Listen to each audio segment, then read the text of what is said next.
Elizabeth II, had an incredible reign when you think about it, because for many people like myself, it's the only royalty that you truly know. She was everywhere, always, and a very reassuring figure.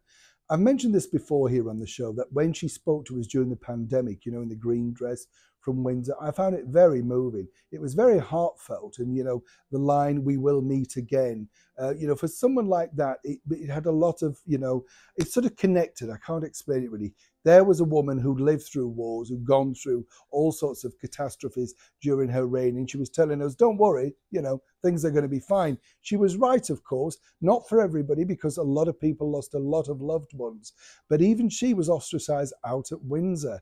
But this particular story I wanted to share with you because it just shows what a kind lady she was, that, a lot of people didn't know. This was behind the scenes. And this all really centers on the very start of her reign, way back in 1952, at her very first Royal Variety performance, which was held at the London Palladium. Now, what was interesting here was that, as we all know, she had an incredible relationship with the Prime Minister during the war, the Right Honourable Winston Churchill, a man who stands proud on his statue in Parliament, despite all of those people trying to topple it down. Ridiculous. But Winston Churchill was a man that's solely really gone down in history, Strange when you think about it, because he would never allegedly have thought about that in his lifetime.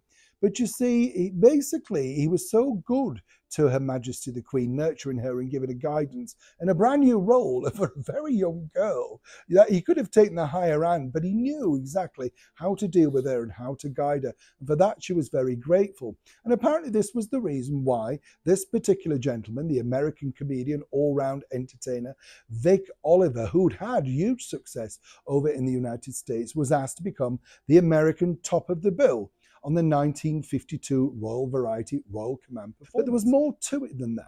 Vic Oliver had sadly sort of, shall we say, dipped a little bit in popularity over here and, literally around the world. You know what it's like? You've had a lot of success, then you go out of favour. So Her Majesty the Queen knew this because she'd obviously spoke to Winston Churchill. But how did she know? Well, Vic Oliver, you see, was married to Sarah Churchill, the daughter of Winston Churchill, who the Queen became very friendly with. As you can imagine, not too far apart, all that sort of stuff.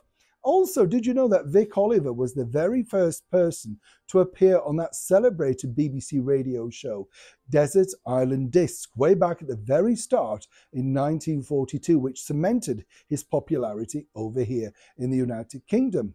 But back to the Queen and Churchill. So what happened was Churchill had said, things aren't going particularly well. Now, Sarah and Vic weren't married at that point. He'd already moved on, but she still cared for him deeply, as did Winston Churchill. Her Majesty the Queen said, oh, I like him, yes, And then the seed was planted. So very discreetly, very quietly, she reached out to the Grade brothers and all the people that put together those big variety shows. And suddenly, Vic Oliver was the top of the bill.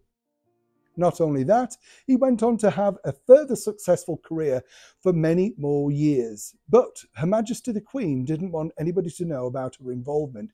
She knew the audience would love him, and they did. And it literally brought him back, if you like, to showbiz life. It's interesting to note, isn't it, that a woman like that, who had so much power, wanted to steer back from using it. How different it is in today's world of everybody wants that attention, don't you think?